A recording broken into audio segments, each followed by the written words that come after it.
정말 많은 분들이 궁금해하는 내용입니다. 그 연속 혈당 측정, 정말 혈당 조절을 하는데 큰 도움이 된다고 알고는 있지만 정말 이걸 어떻게 사용해야 되는지 정보 얻기가 쉽지가 않은데요. 이것에 대해서 일산병원 내분비내과 교수님 송선옥 교수님께서 여기 지금 라이브 캠프에 참여하신 여러분께 좋은 정보 알려드리고자 이렇게 오늘 다음 강연을 준비했습니다. 네, 그러면 송선옥 교수님, 네, 강의 부탁드리겠습니다. 네, 안녕하십니까. 저는 국민건강보험 일산병원의 내분비내과에서 근무하고 있는 송선옥이라고 합니다.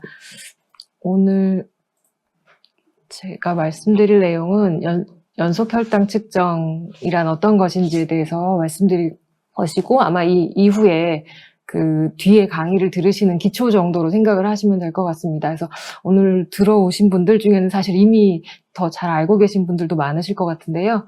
그래서 여기를 제가 오늘 그 내용을 간략히 해드리도록 하겠습니다. 네, 오늘 말씀드릴 내용은 연속 혈당 측정의 원리, 그리고 기계 구성 요소, 착용 방법, 주의점, 그리고 리포트 구성 요소, 그리고 이제 저희 AGP라고 불리는 외래 혈당 프로필의 구성, 그리고 구성 요소의 의미와 권장 목표치 등을 말씀드릴 예정입니다.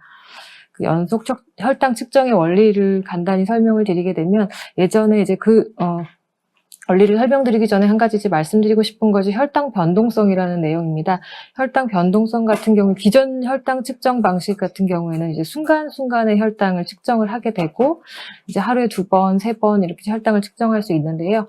실제적으로 환자분들이 이제 그 혈당이 실제 본인의 그 혈당 변동을 모두 나타내지는 못하는 한계점이 있었습니다. 그래서 여기 검정색 선으로 보이시는 것이 이제 실제 혈당 변하는 패턴이라고 보시면, 우리가 기존 방식으로 혈당을 측정할 때에는 아주 높거나 낮은 것을 모두 다 포함하지 못하는 그런 한계점이 있었습니다.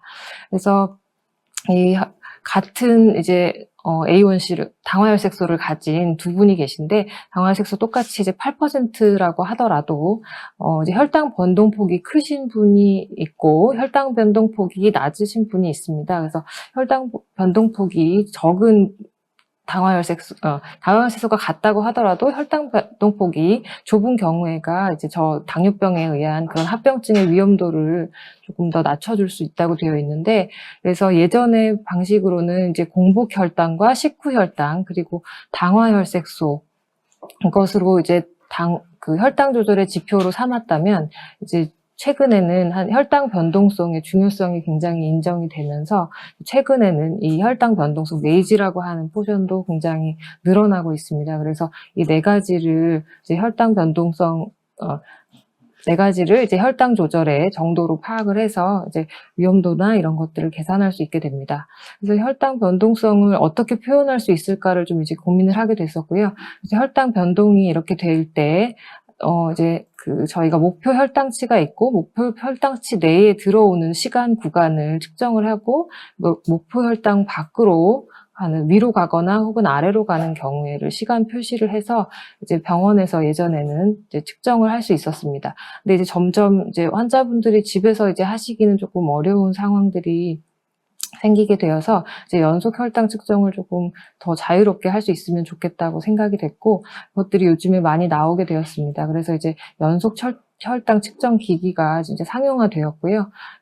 연속 혈당 측정 기기는 피부에 이제 부착된 센서를 통해서 연속적으로 혈당을 측정하고 실시간으로 혈당 값을 보여줄 수 있게 됩니다. 혈당 추이를 추세선이나 추세 화살표로 볼 수가 있어서 실시간에 혈당 모니터링이 가능하고, 또 저혈당이나 고혈당 시에 경보음도 발생이 되는 그 기계도 있습니다.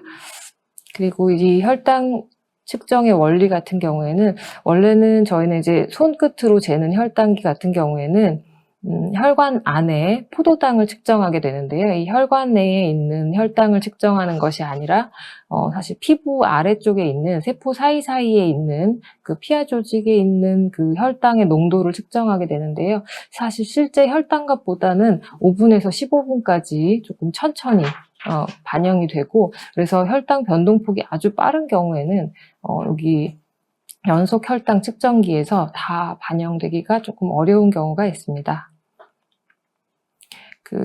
연속 혈당 측정기기 구성 요소를 보시게 되면 이제 센서와 송신기, 수신기로 나뉘게 되는데요.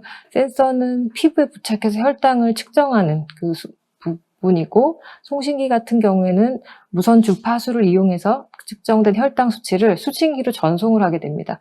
수신기는 송신기로 전송받은 혈당 수치를 표시하게 되는데, 최근에는 대부분 수신기가 그 스마트폰의 어플리케이션으로 나와 있어서 스마트폰 어플리케이션으로 적용이 가능하고, 각각의 회사마다 여러 가지의 그 플랫폼을 구성하고 있습니다. 기계 착용 방법을 보시게 되면 이제 준비물들이 필요하게 되는데, 센서와 송신기, 삽입기, 그러니까 요 센서를 몸 안에 부착할 때에 그냥 바로 부착하는 것이 아니라서 이 삽입기에 일단은 장착을 하고 이제 피부에 부착을 할 수 있게 됩니다. 그래서 피부를 깨끗하게 이제 씻고 난 후 이후에 알코올 솜으로 한번 소독을 하고, 그리고 나서 이 삽입기로 센서를 부착한 이후에 이제 부착 테이프를 이용하셔서 고정을 해주시면 되겠습니다. 기본적인 원리는 이제 동일하지만 기기별로 조금 모양이나 이런 그 구성 요소가 조금 다를 수가 있어서 자세한 부착 방법은 그런 기기마다 좀 참고하시면 좋겠습니다. 그 연속 혈당 측정기의 부착 부위는 이제 성인의 경우에는 이제 그 대부분은 배 쪽이나 아니면은 상완부의 그 후면부 뒤쪽, 팔 뒤쪽을 많이 사용을 하게 되고, 그리고 그 소아의 경우에는 배와 앞쪽 배 부분과 그리고 이제 둔부, 엉덩이 쪽에 이제 부착을 할 수 있습니다.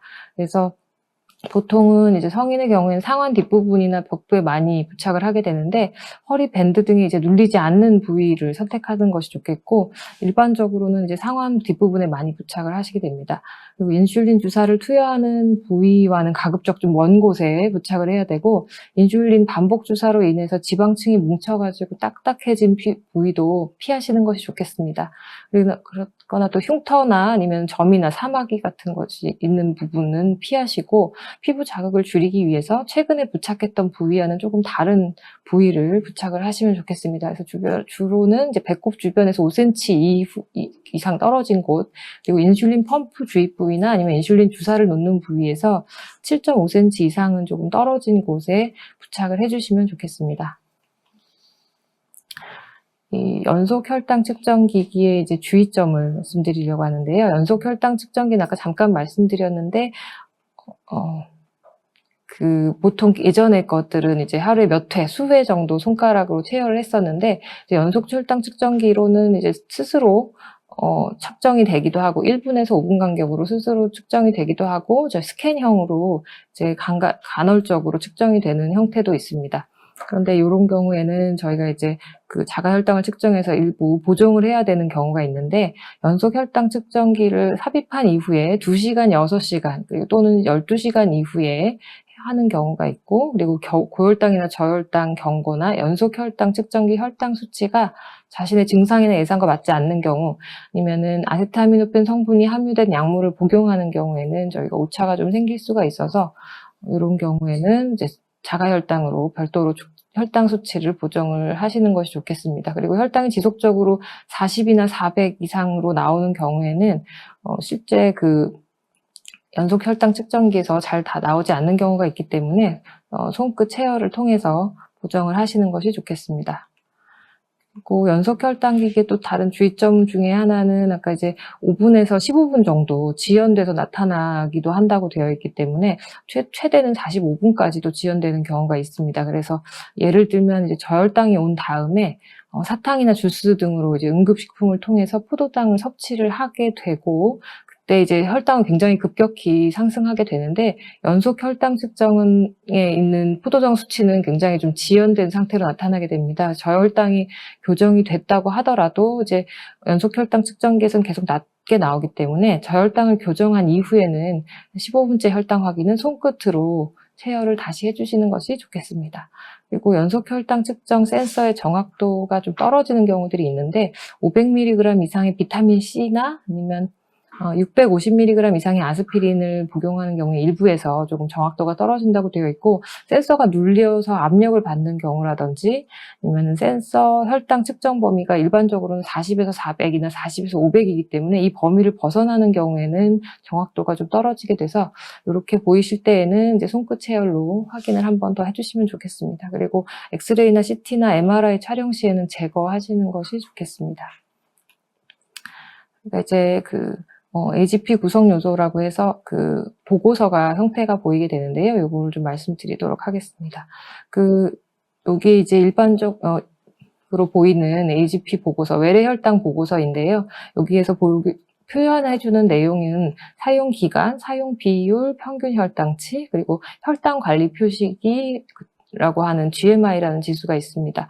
그리고 표준 편차와 변동 계수, 목표 내 범위 비율 이런 것들이 보이시게 되는데, 혈당 관리 표시기 같은 경우에는 이제 보통 예전에 우리가 혈액 검사를 할 때 당화혈색소라고 표현되는 부분으로 저희가 이제 연속 혈당 측정을 통해서 이제 계산된 값이라고 생각을 하시면 될 것 같고, 여기 보시게 되면 혈당 변동성은 변동폭이 얼마나 큰지를 추정을 할 수 있게 됩니다. 그리고 이제 또 여기 AGP 보고서에는 또 요일별로 하루 혈당을 나타내는 일일 혈당 프로필도 확인을 할 수 있게 되는데요. 요런 24시간 시간대별 혈당 추이 그래프를 또 보실 수 있게 됩니다. 그래서 매일매일 구간도 볼 수가 있고, 그리고 2주면 2주, 일주일이면 일주일, 열흘이면 열흘에 대한 그런 평균 농도들을 이제 하나의 그래프로 표현을 해주는 것을 볼 수가 있는데, 굵은 실선이 저희가 이제 50%할 구간이고요. 중앙값이라고 하고, 그리고 그 다음에 좀 짙은 부분이 이제 4분위 범위라서 25%에서 75%할 범위이고, 그다음에 이제 마지막에 있는 부분이 90%할이고, 여기 마지막이 10%할 구간입니다. 그래서 특정 시간에 여기 범위의 분위가 좁을수록 환자분들의 혈당 폭이 좁다고, 변동성이 적다고 해석을 할 수가 있겠고, 탄수화물 개수의 조정이나 아니면 변동 개수의 조정 같은 경우에는 장기적인 추세를 반영하는 요 굵은 선을 위주로 결정을 해주시면 좋겠습니다. 그래서 데이터가 충분하기 위해서 연속 혈당 측정기 사용 비율은 이제 부착하고 나서 70% 이상 활성화됐을 때에 이제 AGP 보고서 값을 생각을 하시면 될 것 같고, 그리고 포도당 노출 정도로 알려지는 지표, 아까 이제 각각을 잠깐 말씀드렸는데, 평균 포도당 농도 같은 경우에는 이제 측정 기간 동안의 혈당 평균 값을 의미하는 것이어서 120, 200 이렇게 표시가 됩니다. 그리고 목표 범위 내 비율 같은 경우에는 저희가 타이밍 레인지라고 표현을 하는데, 목표 범위인 70에서 180 수치로 유지된 시간의 범위 비율을 나타내고, 요 시간 내 비율이 70% 이상인 경우에는 6.7에서 7.0% 정도가 됩니다. 당화혈색소로 전환을 했을 때. 그리고 50% 정도 차지할 경우에는 당화혈색소 한 8% 정도로 예상을 하시면 되겠습니다. 혈당 관리 표시기 같은 경우에서 이제 평균 혈당을 당화혈색소로 아까 환산한 것이라고 잠깐 설명을 드렸었고, 혈당 변동이 심한 경우에는 실제 당화혈색소랑은 좀 다를 수가 있습니다. 그래서 당화혈색소보다 계속 낮게 나오면 저혈당이 있는지나 이런 저혈당 지속 시간이 굉장히 긴지 그런 것들을 좀 확인해 주시면 좋겠습니다. 그리고 혈당 관리 표시기가 당화혈색소보다 계속 또 높게 나오면 당화혈색소 목표치를 좀 낮추어서 조절을 더 해주는 것이 좋겠습니다. 이 각각의 이제 구성 요소마다의 권장 목표치가 있는데요. 목표 범위는 저희가 70에서 180 정도 혈당이 나오는 것을 목표로 하는데, 이 범위 내에 드는 시간이 70% 이상, 17시간 이상 정도가 들어가는 것을 목표로 하고 있고, 70이 되지 않는 낮은 구간은 4% 미만, 그러니까 1시간, 실질적으로는 하루 중에 1시간 안쪽으로 되면 좋겠고, 매우 낮은 구간, 54가 되지 않는 구간은 1% 미만으로 되도록, 15분 미만으로 되도록 권장하고 있습니다. 그리고 높은 구간은 이제 180을 초과하는 경우인데요. 이때는 25% 미만을 차지하면 좋겠고, 실질적으로는 6시간 미만으로 조절하면 좋겠습니다. 그리고 매우 높은 구간은 5% 미만, 매우 높은 건 250을 초과하는 구간인데요. 여기는 이제 1시간 12분 미만 하루 중에 차지하는 것이 좋겠습니다. 변동 개수는 저희가 이제 CV 값이라고 표현을 하고, 혈당 변동성을 나타내는 지표인데, 변동 개수는 한 36% 미만으로 조절을 해주는 것이 좋습니다. 그래서 목표 범위가 이제 목표 범위 내에 도달하는 비율이 매 10%가 줄어들 때마다 사실은 이제 당뇨병성 망막병증이 64% 정도 증가한다고 되어 있고, 단백뇨도 40% 정도가 증가한다고 되어 있어서, 저희가 이제 목표 범위 내에 도달하는 것을 목표로 치료를 할 수 있겠습니다. 요 보고서 예시를 하나 보여드리는데요. 저희가 이제 지난주에 오셨던 분이고요. 실질적으로 여기 보시면은 활성화 시간이 98% 잘 착용을 해주셨고, 그리고 변동 개수가 21.8% 굉장히 변동 폭도 좁고, 혈당 조절이 잘 된 상태고, 매우 높은 구간 없었고, 이제 약간 높은 구간이 조금 있기는 했지만 다 목표 내에 들었습니다. 목표 내 범위 내에는 지금 95.3%가 들어있고요. 그리고 낮은 구간 거의 없는 상태로 이제 평균 포도당 농도가 129mg/dL 정도로 해서 아마도 이제 한 두세 달 정도 있다가 내원하실 때는 6% 정도의 혈당, 6.5% 정도로 조절될 수 있을 것 같습니다. 이분의 실제 처방전인데요. 이 처방전 같은 경우에는 저희 병원 걸 가지고 왔는데, 처방전에 보시면은 연속 혈당 측정 시작일과 종료일을 저희가 기록을 하고, 그리고 착용 비율이나 착용 일수를 또 입력을 합니다. 그리고 이제 가지고 오신 평균값을 아까 보셨던 123을 제가 기록을 했고, 변동 개수 넣고, 그리고 최근 이제 당화혈색소 검사 내역이, 사실 이분이 9월 달에 이제 그러니까 타 병원에서 조절을 하다가 잘 되지 않으셔서 이제 저희 병원에 와서 연속 혈당 측정을 시작했고, 교육을 했고, 그 당시 이제 8.7%로 이제 한 달 이후에 내원하신 건데, 이제 혈당 조절이 지금 잘 되는 상태라서 이제 2달 있다가 뵙기로 했었고요. 이제 이분 같은 경우에는 이제 G6를 사용하고 계셔서 이렇게 처방전을 드렸습니다. 그래서 제가 오늘 말씀드릴 내용은 여기까지 기초 내용을 말씀드렸고요. 궁금하신 사항이 있으시면 말씀해 주시면 좋겠습니다.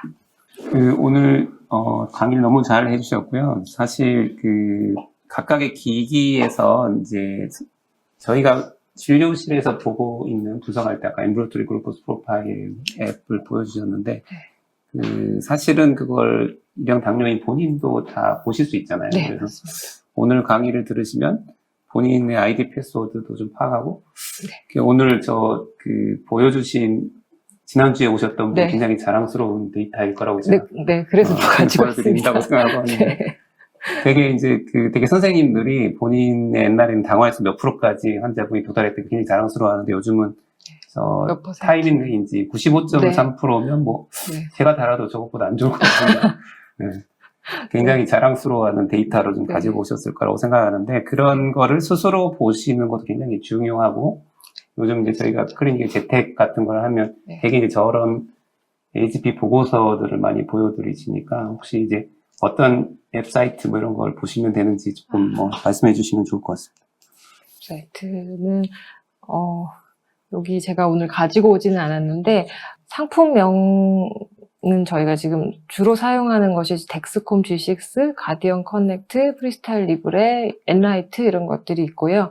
이제 프리스타일 리브레 같은 경우가 송신기와 센서가 이제 하나로 되어 있고, 그다음에 덱스콤 같은 경우에는 이제 송신기와 센서가 분리되어 있어서 이제 센서 같은 경우는 열흘, 그리고 송신기는 이제 3개월 한 번 부착을 하면 3개월 사용할 수 있습니다. 그리고 가디언 커넥트 같은 경우에는 이제 센서는 7일이지만 송신기가 1년 정도로 사용할 수 있어서 장기적으로 사용하시는 분들한테는 조금 가격 메리트가 있을 것 같고, 그리고 이 각각의 회사를 이제 어플리케이션인데요. 어플리케이션에서도 보실 수 있고, 각각 이제 이름을 치게 되면 앱이 나오게 됩니다. 이런 데 가셔서도 되고, 아니면 홈페이지 검색창에 이제 각각 프리스타일 리브레나 가디언 커넥트, 덱스콤 G6를 치시게 되면 대부분 이제 상위 쪽에 랭크가 되어 있고, 그 사이트에 이제 가입을 해서 들어가시면 본인의 혈당도 그래프로 보실 수 있고, 그리고 거기에 대한 이제 부착하는 방법이나 만약에 오류가 생겼을 때의 그런 예시 같은 것들도 어떻게 하면 되는지를 보실 수 있어서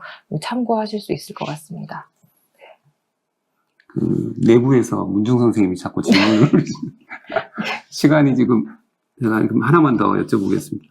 저 같으면 저한테 물어보셔가지고 타이밍 레인지는 낮은데 CV는 괜찮은 경우 어떻게 하냐? 타이밍 레인지 맞추셔야죠.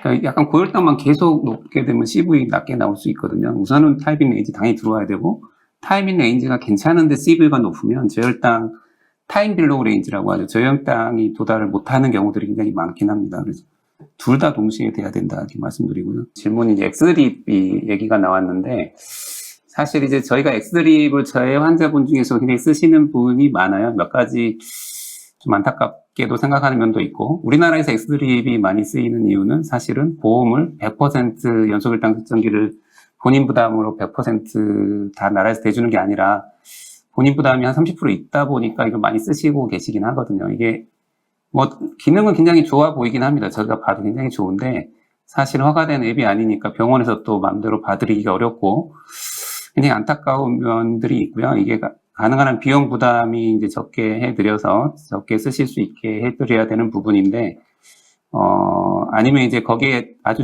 유용한 기능들은 실제 개발된 회사에 좀 들어갈 수 있게 해줘야 되는데, 이게 다 외국 회사들이 지금 국내에 들어와 있다 보니까 피드백이 뭐 거의 저희 말은 안 듣거든요. 그래서 제 목표는 빨리 국내 회사 상용하게 만들고, 외국 거보다 더 좋게 만들어서 우리나라 회사 제품이 팔리게 만드는 게 목표인데 수년 내로 해보도록 하겠습니다.